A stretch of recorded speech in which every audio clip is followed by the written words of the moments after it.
Hey gang, it's Matt the Old Florida Boy. Good to be back with you again. And I'm here to tell you that the weather is finally easing up a little bit in Central Florida. And it is supposed to be in the upper 50s to middle 60s by this weekend. And that is just glorious hiking and camping weather to me.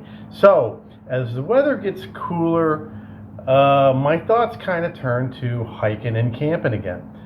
And I'm going to really try hard to do some more hiking and camping this season. But y'all know when I'm hiking and camping that I like to stop and I like to do some cooking, whether it's canteen cup cooking or whether it's catch, clean, and cooks that me and my brother are going to start going out on, or just cooking some regular stuff. And it occurred to me that when I do some cooking on the trail, I oftentimes don't bring any spices along with me because I really haven't had a way to bring them along other than just like throwing them in a bag and stuff, which ain't too cool. So I took a look at what I had, and I kind of developed a bushcraft spice kit. And this is not a new idea. I actually got this idea from one of the guys on my Discord page, which I invite everybody to come and join. So enough of the talk. Let's go down and see what I did to make my bushcraft spice kit. Okay, so let's jump right in. This is not a new thing. This was suggested to me by one of the guys on my Discord page.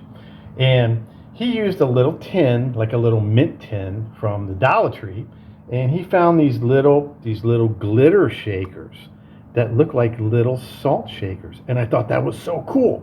So I searched around Dollar Tree and I found the glitter shakers, and it was like finding a needle in a haystack, and they didn't have the mint tin that he used. The only thing that I had was an Altoids tin, and I figured, hey, what the hell, a mint tin and an Altoids tin, it's got to work.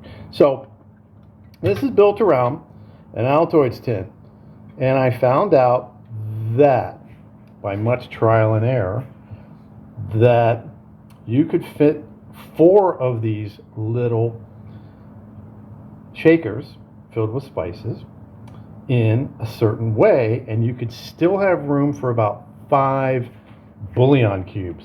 And I got my little beef bouillon cubes that I found for 99 cents at Ollie's Bargain Barn. So, and believe me, when all you got is water, some beef cubes for beef bouillon make a big difference. So here's how these go in. You can either put them this way, okay, or you can put them this way.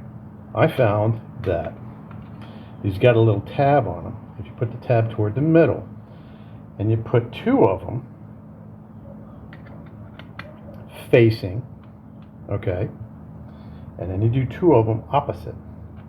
So we're going to put that one in that way, we're going to put that one in that way, and they'll kind of seek at their own level, okay. Now you can see that it leaves a nice little space along the top. That's where the bouillon cubes come in, okay? And I think it'll hold 5. So you just take your beef bouillon cubes and you drop them in here like this. 3, 4, and 5 of them, which is a good amount of beef bouillon cubes, Then you just turn these little tabs so that they're not protruding, and you have something that looks like this. That's not bad. That's, I think, garlic salt, and that's onion powder, and that's Italian seasoning, and that's a salt and pepper mix, heavy on the pepper, because y'all know I like hot stuff, and 5 bouillon cubes. But that's a pretty cool little spice kit, and it closes very nicely.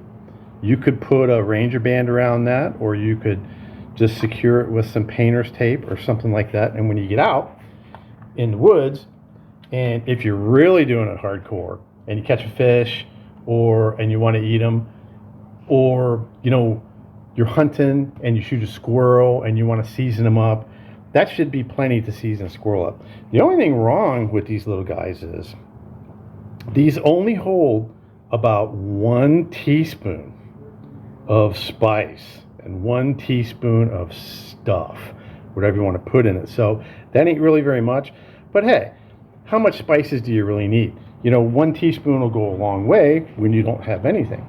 So here's my shot, or my take, on the Backwoods Spice Kit in the Altoids tin. So let's go up and talk about what we learned today. Okay, what did we learn today? We learned that it's nice to have some spices out in the woods when you ain't got nothing. If you're flavoring all your meat or whatever you're doing with pine needles, you know, a little bit of salt and pepper goes a long way.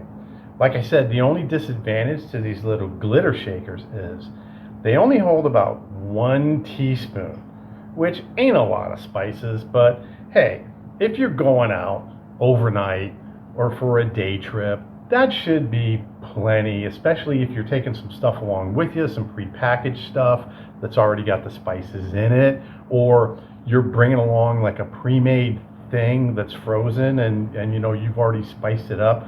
This could be just a great addition. You know, a little garlic salt on it could be a great addition. Plus, you got 5 little beef bouillon cubes. And if you're out in an emergency situation and all you have is water, a little beef bouillon cube can make a big difference in, you know, like life and death, you know. And the cool thing is, the whole thing's built around our old favorite, the Altoids tin. Once again, if you like this video and you want to see more like it, just like it and subscribe. You don't have to share it. I don't care if you share it or not, but just like it and subscribe and leave me a comment down below and let me know what you think. Finally, the weather's cooling off, so I'm going to be getting out pretty soon. Once again, this is Matt the Old Florida Boy, and I will see you on the trail.